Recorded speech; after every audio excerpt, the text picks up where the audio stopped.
On est live les amis, les micros sont allumés? Les micros sont on, j'essaye d'allumer. Ouais. Parfait.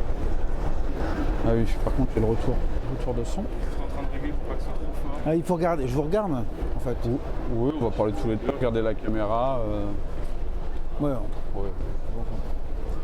Vous inquiétez pas, on est sur Twitch, c'est décontracté. D'accord.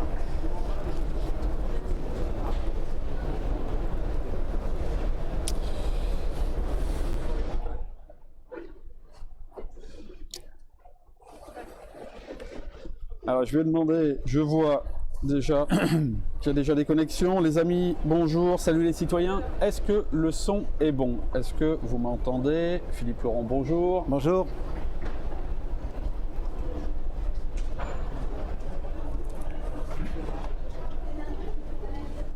Nickel, merci, nous dit-on, le son est très bon. Eh bien écoutez, je vous commence sans plus tarder de démarrer ce live.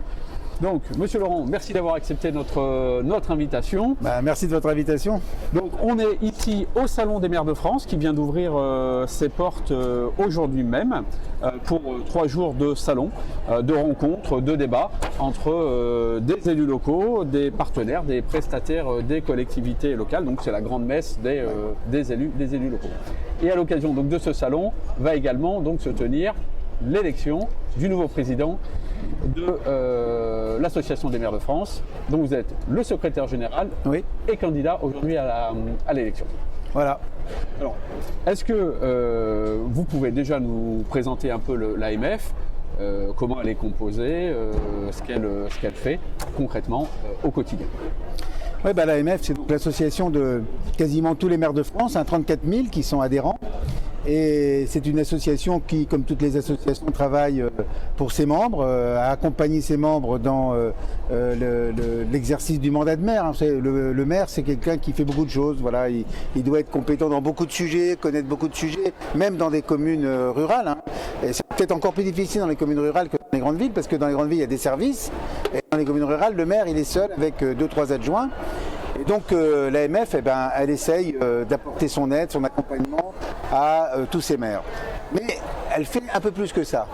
Elle est aussi, je dirais, la voix de tous les maires de France. Vous savez combien, dans notre pays, le maire est quelqu'un d'important. Il est important parce qu'il s'occupe de la vie quotidienne des gens. Il se fait engueuler aussi d'ailleurs, pas mal, souvent. Mais c'est parce que les gens pensent que le maire peut faire des choses que parfois ils sont un peu exigeants avec lui. Sinon, s'ils pensaient que le maire ne pouvait rien faire, il ne dirait rien. Là, ils pensent que le maire a une capacité de les aider, de les accompagner. C'est parfois vrai, parfois pas. Mais en tout cas, ils pensent que le maire est quelqu'un qui importe, qui compte dans leur vie et dans leur ville, dans leur village. Et donc, le maire est quelqu'un qui connaît très très bien. Les maires ensemble ont une connaissance très fine de notre pays, ils savent comment ça marche, ils savent les difficultés de telle région, etc. Et donc l'Association des maires de France, un de ses rôles, c'est de porter cette voix, c'est de dire attention, il faut que vous comptiez avec les maires. Les maires peuvent vous aider et peuvent aider le pays. Ils disent au gouvernement, au président, les maires peuvent vous aider, mais il faut que vous les écoutiez. Il faut que vous preniez en considération ce qu'ils vous disent et parfois ils ne sont pas contents et il faut entendre ça.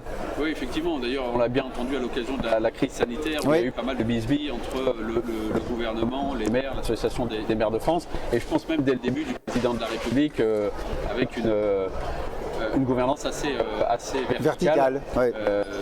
Quelle serait la relation souhaitée avec le gouvernement?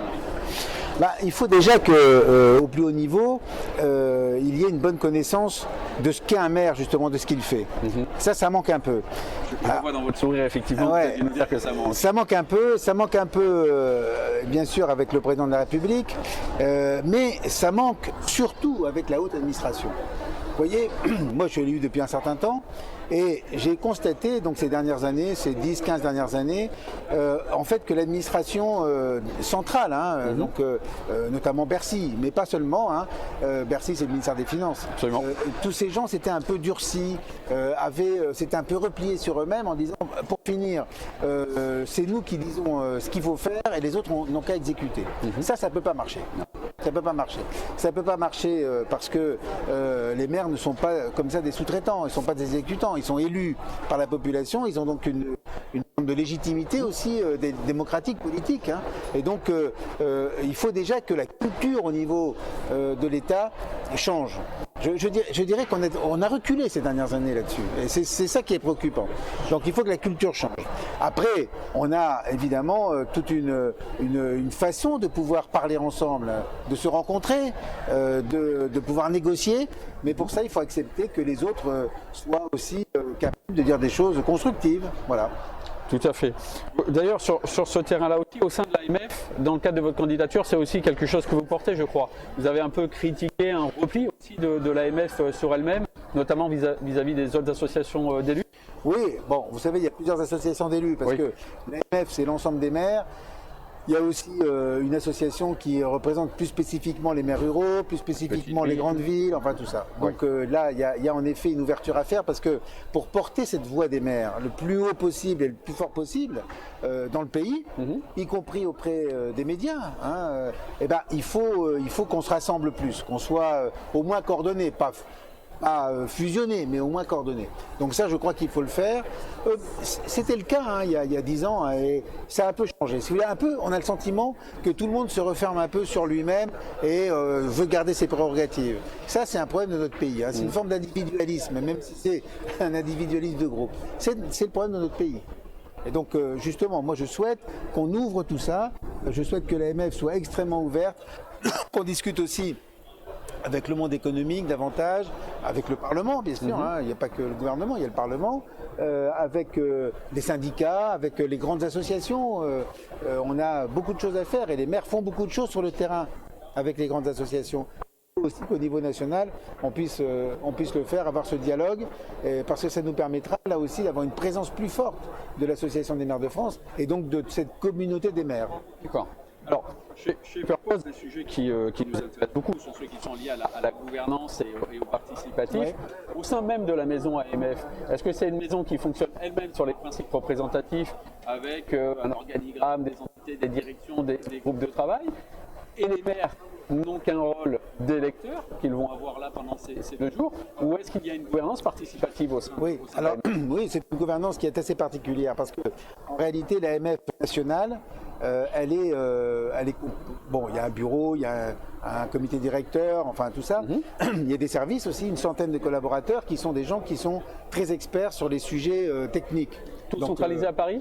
Ça c'est à Paris. Mais il y a un grand réseau d'associations départementales. Dans chaque département de France, il y a une association départementale qui rassemble quasiment tous les maires. Et donc ces associations départementales, elles ont un rôle d'accompagnement sur le terrain et elles sont l'AMF est une forme de fédération en fait de ces associations, vous voyez. Et donc les présidents de ces associations départementales forment aussi un collège qui est très actif au sein de l'AMF.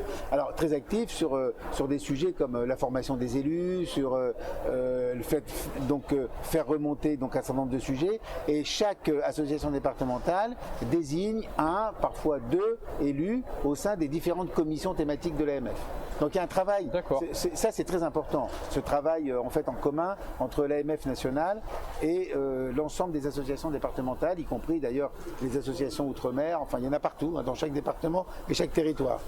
Donc ça c'est vraiment une caractéristique propre de l'AMF. Donc il y a énormément de commissions, de groupes de travail avec des élus qui s'investissent. C'est pour ça d'ailleurs qu'il faut quand même pas mal de monde pour coordonner ça, pour faire en sorte que ce ne soit pas uniquement des discussions, mais que ça remonte, que les propositions remontent, que les analyses de textes qui sont faites par des textes qui sont par exemple proposés par l'État ou des propositions de loi, il faut que tout ça remonte. Donc vous travaillez aussi donc sur les textes du gouvernement, enfin projets, propositions de loi. Nous sommes régulièrement consultés, hein, bien sûr, hein, par les administrations, oui, bien sûr. Alors ça ne veut pas dire consulter, ça ne veut pas dire qu'ils nous écoutent toujours. Hein. C'est un peu, c'est un peu le problème. Oui, mais c'est le problème d'ailleurs. Et puis même les consultations, parfois, elles ne sont pas suffisantes ou elles sont trop tard. Oui. Parfois, il vaudrait mieux qu'on discute en amont, même si ce n'est pas encore très stabilisé, pour pouvoir faire avoir des réformes ou des textes qui soient plus adaptés au territoire. Mais ça, je vous dis, c'est le défaut de l'administration centrale dans notre pays. Eh bien, j'ai une question là qui vient du chat. On a des spécialistes.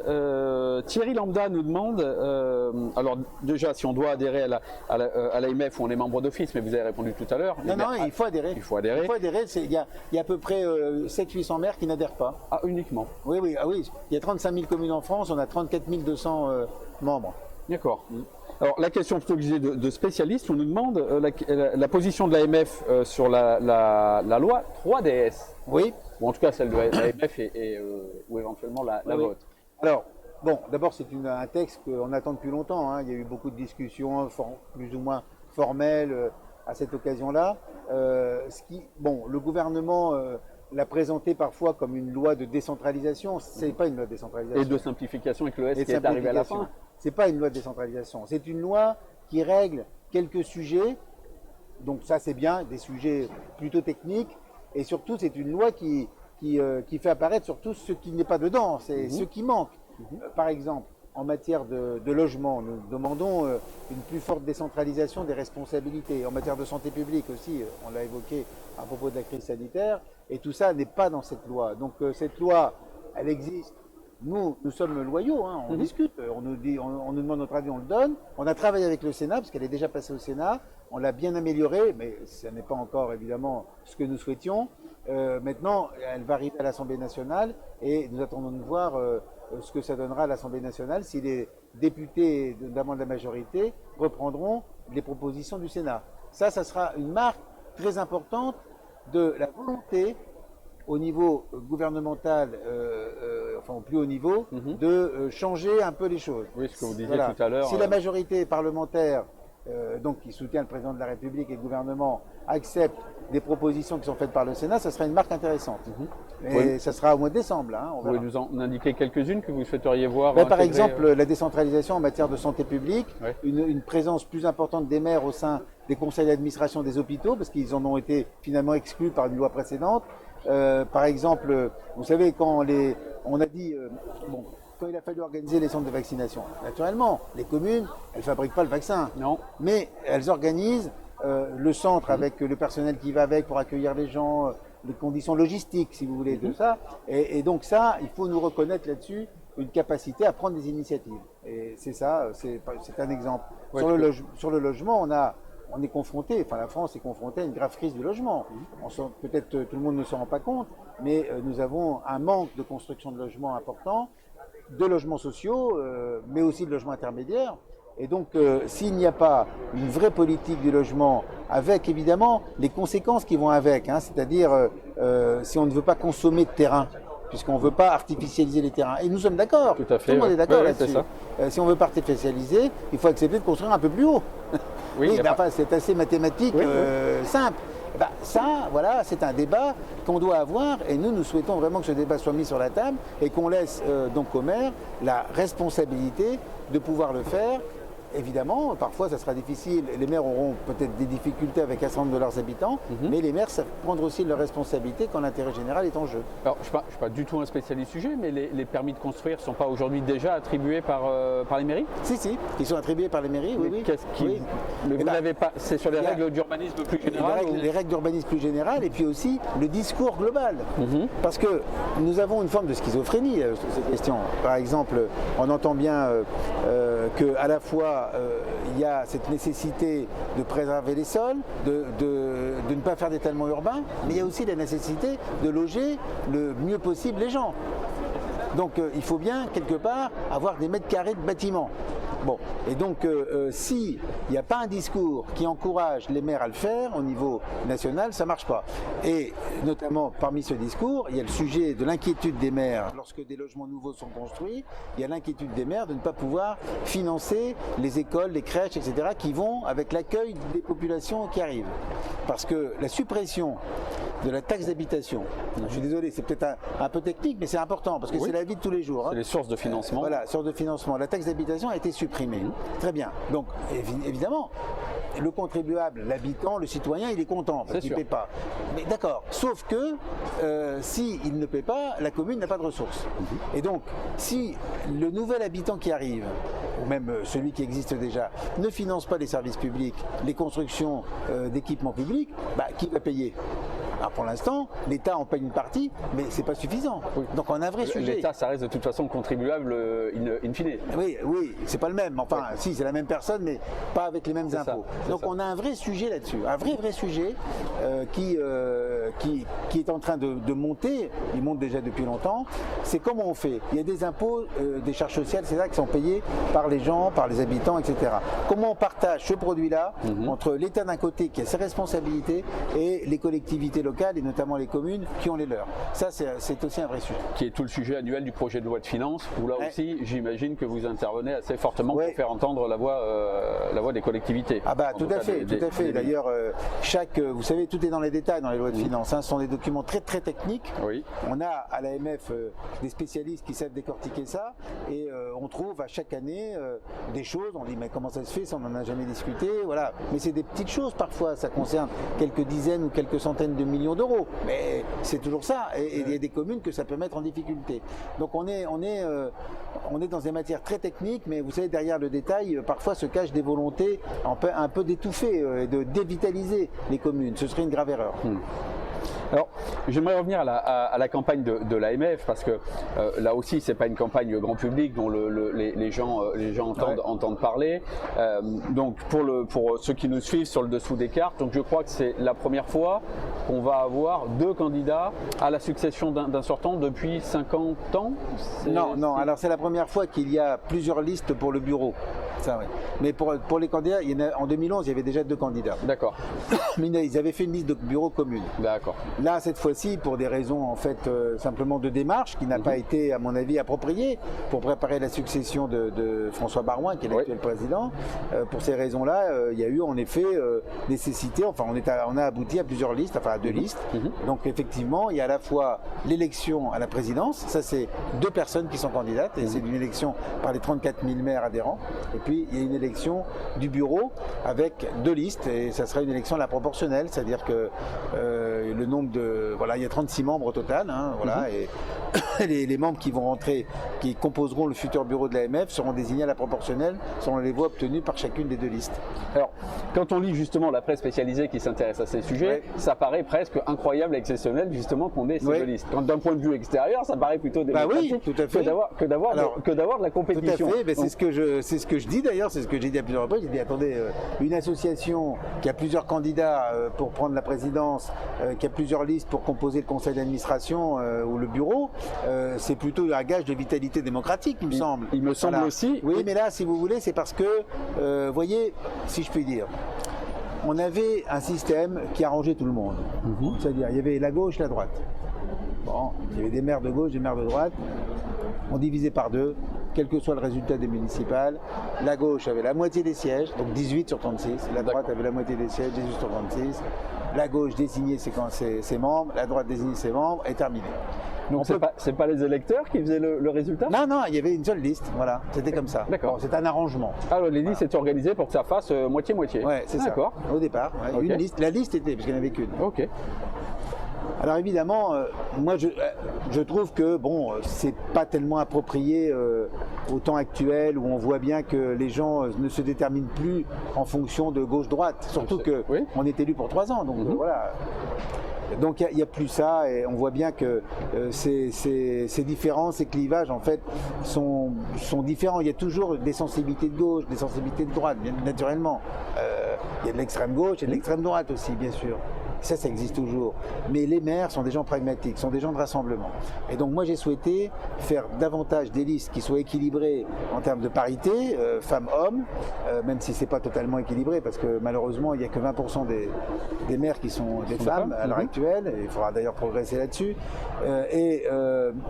mais équilibré sur le plan de la répartition géographique, sur tout le pays, y compris l'outre-mer, équilibré sur petites communes, villes moyennes, grandes villes, équilibré avec des communes qui ont parfois des caractéristiques particulières, par exemple des communes du littoral, les communes touristiques, donc il en faut quelques-unes, les communes de montagne qui ont aussi des contingences particulières, spécifiques, voilà, des communes de banlieue, enfin bref, on a essayé de faire une liste qui rassemble tout ça, qui Et on l'a fait avec les présidents des associations départementales dont je parlais tout à l'heure. D'accord. Et donc je pense que c'est plutôt ça la diversité de l'AMF, plutôt que des questions politiques gauche-droite, d'autant plus que vous savez, il y a 35 000 maires. Et sur ces 35 000 maires, on estime que 5 à 6 000 seulement ont une carte de parti politique. Les autres, ils ne sont pas encartés. Ils sont là, ils ont fait généralement des listes de rassemblement avec des gens de bonne volonté, qui eux-mêmes d'ailleurs ne souhaitent pas forcément. Ils peuvent avoir une opinion après, et puis voter d'une certaine manière au présidentiel, par exemple, aux législatives. Mais ils ne veulent pas que dans leur commune, et ça je trouve que c'est sain. C'est sain, c'est la marque de l'intérêt général. Je pense que tous les citoyens qui nous écoutent le savent bien. On ne vit pas tous dans les grandes villes et les métropoles, et on voit bien que nos maires... Mais même dans les villes, voilà. On ne veut pas trop que le maire soit... c'est le maire de tout le monde. Oui, voilà. tout à fait. Oui.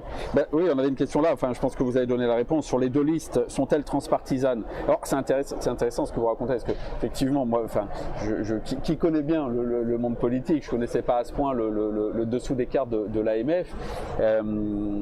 Donc finalement, votre adversaire, qui est le dauphin du sortant, donc David Lisnard, il a été désigné en tout cas. Qui a été désigné par François Baroin, lui reproduit donc tu peux dire le modèle qui consiste à présenter un panache PS LR à parité. Oui, en gros, c'est ça, voilà, d'accord. Tout à fait. C'est ça. Alors, c'est une forme d'entre guillemets de tradition, mais c'est une tradition de facilité en réalité. Oui. Comme ça, il n'y a qu'une liste, on est tranquille, il n'y a pas d'élection. Et ben, nous, on a souhaité un peu rompre avec ça. Voilà, moi je suis, vous savez, moi je siège au bureau de l'AMF depuis 20 ans, donc ce système-là je le connais bien. Et j'ai été désigné d'ailleurs par le bureau par ce type de système. Je suis secrétaire général depuis 7 ans et je vois bien, et on en parlait tout à l'heure, je vois bien que ce système conduit finalement à une association comme l'AMF un peu à se replier, à se recroqueviller un peu et après à avoir des réflexes qui sont trop partisans. On n'a pas à avoir de réflexes partisans. L'AMF, elle doit au contraire surplomber le débat. Voilà, les maires doivent surplomber le débat et dire ce qu'ils ont à dire, éventuellement conseiller, pourquoi pas, revendiquer toute leur place et finalement, d'une certaine manière, je dirais, presque porter aussi la voix du pays, parce qu'ils le connaissent bien ce pays. Mais je dirais qu'il y a l'élection du président de la République, qui est un grand moment démocratique, etc. Un des derniers, malheureusement. Oui, un des derniers, il a une forte légitimité. Je dirais qu'à côté, pas face, mais à côté, il y a la voix des maires, de la communauté des maires. Et moi, je trouve que ça équilibre bien les choses. Finalement, cet équilibre-là serait intéressant à rechercher. Pour rechercher cet équilibre, nous, et moi, comme président de l'AMF, je suis prêt à le faire. Et je trouve que c'est quelque chose de passionnant. Maintenant, il faut que le président de la République, quel qu'il soit aussi d'accord. Et cette volonté. Et cette volonté de rechercher l'équilibre. Ça, on verra. Absolument. Donc, du coup, dans la composition actuelle, vous me disiez, donc si on a principalement des gens du PS et LR, on a donc là aussi un petit problème de représentativité, si j'ai bien compris. Parce que vous disiez que combien sont encartés sur les 34 000 5-6 000. En gros, ça veut dire que l'association est dirigée par ceux qui sont minoritaires en termes d'adhésion à des logiques partisanes. Voilà, c'est ça. D'accord. Oui, c'est un peu ça. Alors, ça ne c'est pas à 100% vrai, mais c'est quand même ça. C'est-à-dire que le poids des partis politiques, alors même que le poids des partis politiques, qu'on le veuille ou non, a quand même diminué dans le pays. C'est comme ça. Bon, dans le temps, vous aviez des partis qui comptaient 100, 200, 300, 500 000 adhérents. Moi, j'ai connu au début de ma carrière politique encore le Parti communiste avec 300 000 ou 400 000 adhérents. C'était énorme.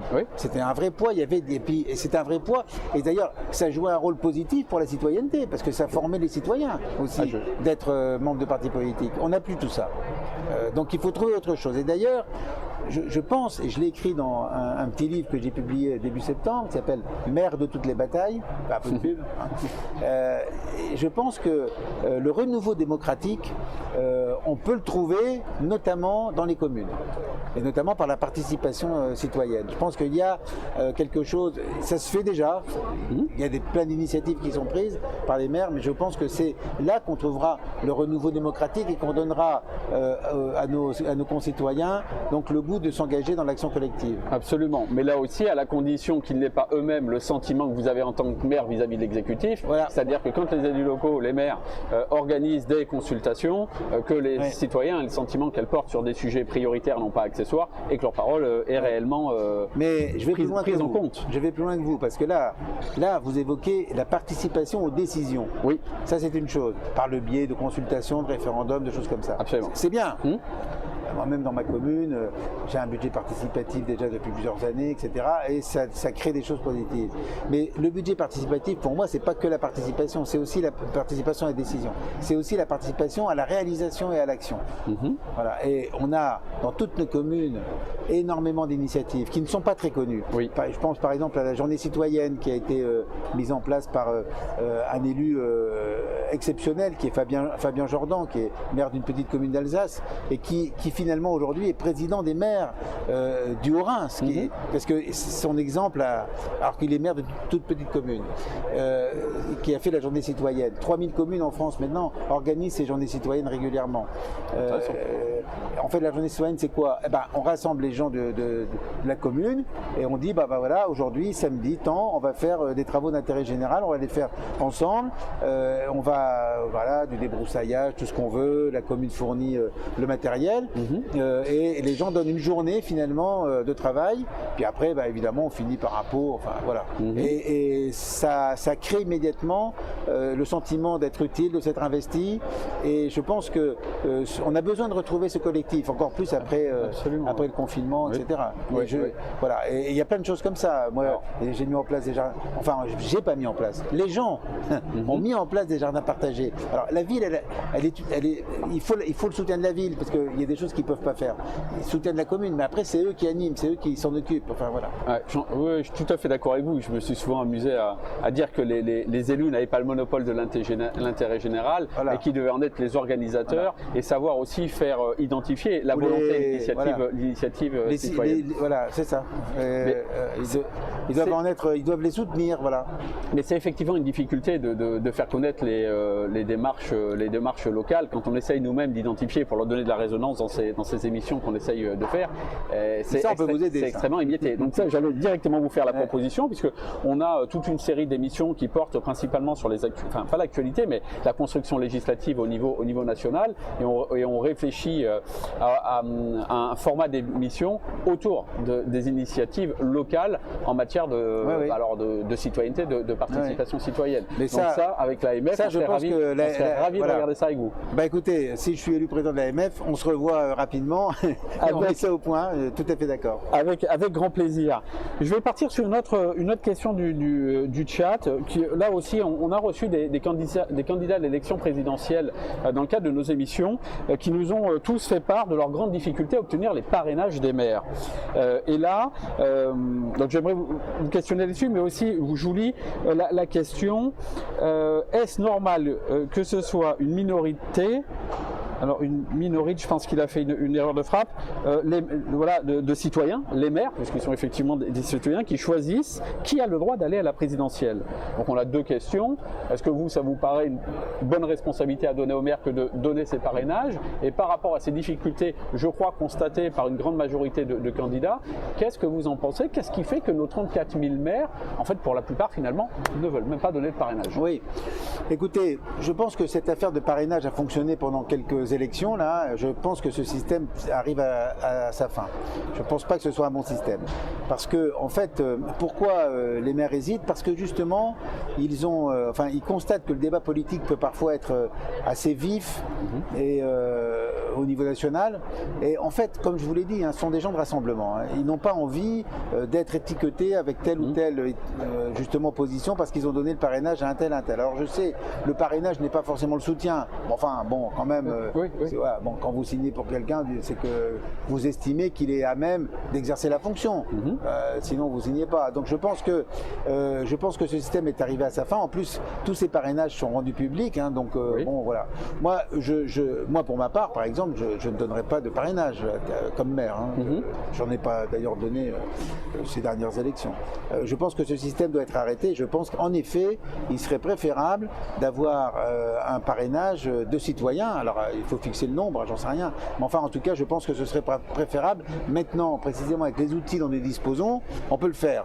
On peut le faire. Oui, on peut le faire, oui. On peut le faire. Et donc, par conséquent, je pense que ce serait vraiment préférable de passer à un parrainage citoyen pour éviter les candidatures un peu anecdotiques, hein, un parrainage citoyen plutôt que le parrainage des maires. Moi, je suis tout à fait d'accord. C'est pas le rôle des maires de faire ça. Les maires ont leur propre responsabilité. Encore une fois, ils doivent porter une voix qui doit compter dans le pays, mais c'est pas la voix des parrainages. Et voilà. Donc, et je pense que cette fois-ci, ce sera très difficile pour certains candidats d'avoir ces parrainages, alors même que ce sont des candidats qui représentent un courant de pensée. Oui, j'ai le sentiment. Alors bon, certains ont évoqué aussi des logiques de pression sur notamment des subventions. Est-ce que ça vous paraît une possible réalité qu'il y ait des formes de mesures de rétorsion sur ça ne me paraît pas. Ça n'existe pas. Oui, je pense que ça existe, mais ça ne me paraît pas être une généralité tout de même. Vous savez, les maires sont quand même pas aussi facilement manipulables que ça. Je ne vois pas très bien un candidat se livrer à ce genre d'exercice. En tout cas, s'il le fait, et si c'est prouvé, si je puis m'exprimer ainsi, c'est quand même pas très bon. Non, je ne pense pas. Moi, je pense pas que ce soit très généralisé. Non, je pense surtout qu'on a une logique, en fait. Voilà, le président de la République, c'est un personnage qui est élu par l'ensemble des Français. Ça paraît pas comme extraordinaire que ce soit en effet qu'il ait, avant d'être candidat, un nombre significatif de citoyens qui soutiennent et qui pensent. Voilà, je pense que ce sera un meilleur système. Alors après, il faut fixer un nombre. Oui, bien sûr. Puis après, les règles de contrôle, etc. Le contrôle. Mais encore une fois, avec les technologies de lien que nous avons, il n'y a pas de souci. Vous seriez favorable au vote électronique, y compris pour les élections locales ou nationales? Bon, alors c'est un sujet complexe, hein, on l'a déjà évoqué dans nos réunions de travail avec le Parlement puis avec le gouvernement. Pour l'instant, la plupart de mes collègues considèrent que c'est pas mûr encore en termes de sécurité, etc. Bon, je pense qu'on peut faire des progrès là-dessus. À l'AMF, le vote est électronique là. Les 34 000 maires, ils vont voter sur leur smartphone avec des codes qui leur ont été envoyés. Oui. Donc ça fonctionne. Sur un effectif restreint, identifié, nominatif, c'est effectivement plus simple, même si les risques, on est une boîte de tech, de failles de fraude sont toujours possibles. Bon, j'espère qu'il n'y aura pas de fraude pour l'élection à l'AMF. Oui, mais en tout cas, vous pourrez le détecter assez facilement, effectivement, sur un effectif de 34 000. Mais c'est vrai que des questions se posent pour des échelles plus importantes. Alors, si vous voulez, il y a beaucoup de progrès à faire dans l'élection, le processus électoral en France. Hein. Il y a des progrès aussi sur la propagande électorale, hein, c'est-à-dire les documents qu'on envoie à chacun des électeurs, qu'envoient les citoyens, qu'envoient les candidats à chacun des électeurs. Il y a beaucoup de progrès à faire et sans nul doute, il faudra quand même tirer les conséquences de l'évolution des technologies. Donc voilà. Donc oui, c'est un débat.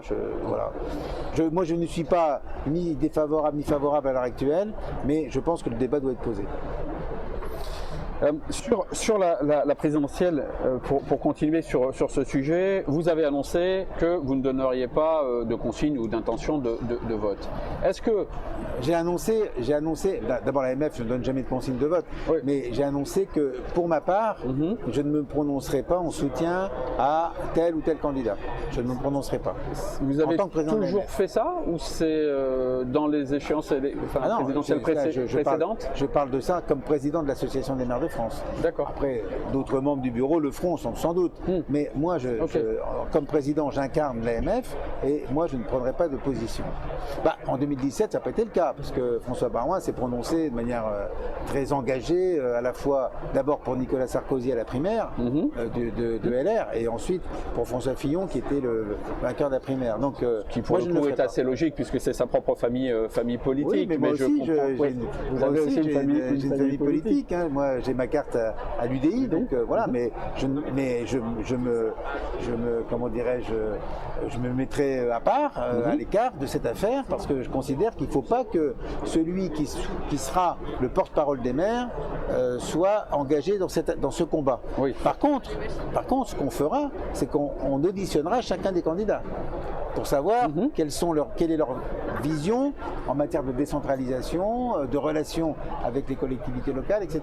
D'accord. Voilà, donc on fera ça. Oui, effectivement. Donc ça... On fera ce travail-là, qui sera un travail rendu public. D'accord. Donc vous avez vraiment une volonté de transversalité, de neutralité Absolument. dans la constitution de votre équipe, dans le fonctionnement Mais de l'organisation. Transversalité, ça me va bien. Oui. Ouais. Neutralité, on n'est jamais neutre, parce Bien sûr. que évidemment on dit des choses, donc on s'engage. Mais en tout cas, pas de participation dans les débats électoraux et pas de participation dans les débats partisans. Je sais que votre temps est contraint. À quelques heures de l'élection, est-ce que vous avez un pronostic? Parce que je le disais tout à l'heure, c'est pas une élection, Oui. j'imagine, qui fait l'objet de sondages. Oui. J'imagine pas un institut qui sonde les maires. Il n'y a pas de sondage. Écoutez, c'est difficile. Parce que je veux pas être, voilà. Bien sûr. Je pense que je suis plus à même, en réalité, de recueillir la sympathie et donc le suffrage en fait de tous ces maires qui sont donc engagés dans leur commune, leur territoire, qui ne veulent pas entendre parler d'une instrumentalisation de l'élection de l'AMF, parce que ça c'est un sujet. Pourquoi il y a ce danger? Tout simplement parce que le calendrier est celui-là. Il y a le congrès d'un parti politique bientôt qui va désigner son candidat. Absolument. Il y a ensuite l'élection présidentielle et donc je pense que les maires, beaucoup de maires souhaitent vraiment que ce soit l'élection du président de l'Association des maires de France avec une démarche qui ressemble beaucoup à ce que je propose. Donc je pense que contrairement à ce qui est parfois analysé par la presse nationale, la presse politique nationale, parisienne, je pense que j'ai de fortes chances de gagner et je le vois aussi par ce qui est dit dans la presse régionale, dans la presse quotidienne régionale, parce que le ton n'est pas du tout le même. Dans la presse nationale, c'est, voilà, il y a le candidat LR, il y a le candidat Macron, etc. Dans la presse quotidienne régionale, c'est pas ça. Il y a un candidat qui connaît les maires parce qu'il est allé les voir souvent en tant que secrétaire général de l'Association des maires de France, etc., qui les connaît. Puis un candidat qui a une stature peut-être plus nationale, mais qui ne correspond pas forcément aux besoins de l'AMF. Très bien. Eh bien, écoutez, merci. Bonne chance pour cette élection. Et je retiens donc votre proposition. On se revoit si vous êtes élu pour travailler ensemble à construire pourquoi pas une émission pour parler davantage de ce que font les maires en matière de participation citoyenne. Parfait. Merci. Très bien. Merci à vous. Salut tout le monde. Au revoir.